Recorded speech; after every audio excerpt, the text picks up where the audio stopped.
Harian Umum Sumatera Express bekerja sama dengan Dinas Pariwisata dan Kebudayaan Sumatera Selatan menggelar acara Ajang Anugerah Pesona Desa Wisata Sumatera Selatan 2023 di Ballroom Hotel Arya Duta Palembang.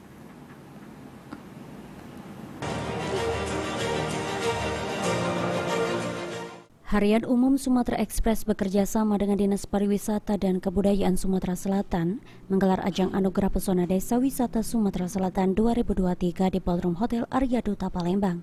Gubernur Sumatera Selatan Herman Deru yang hadir langsung dalam acara ini sangat mengapresiasi Sumatera Express sebagai media besar yang punya perhatian terhadap destinasi wisata yang berada di desa.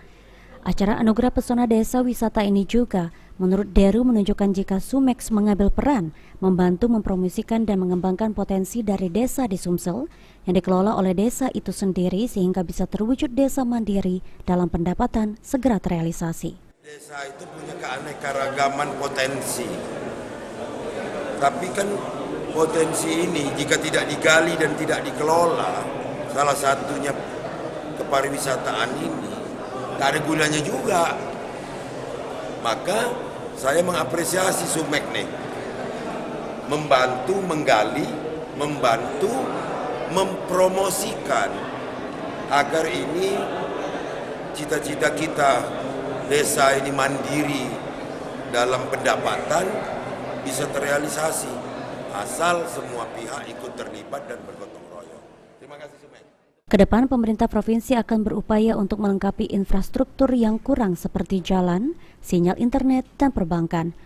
Dalam ajang ini, pemenang untuk kategori homestay yakni Desa Wisata Sindang Panjang yang terletak di Kecamatan Tanjung Sakti Bumi, Kabupaten Lahat. Lalu juara 2 yakni Desa Wisata Tegal Mulyo yang terletak di Kecamatan Kluang, Kabupaten Musi Banyuasin, dan juara 3 Desa Wisata Bukit Ulu di Kecamatan Karangjaya, Kabupaten Musirawas Utara. Sementara itu kategori kelembagaan juara 1 yakni Desa Wisata Gajah Mati, Kabupaten Musi Banyuasin, dan untuk kategori souvenir juara 1 Desa Karangmanik, Kabupaten Oku Timur, dan terakhir untuk kategori daya tarik pengunjung juara 1 Desa Wisata Kelumpang, Kabupaten Ogan Komering Ulu. Eki Saputra, PAL TV.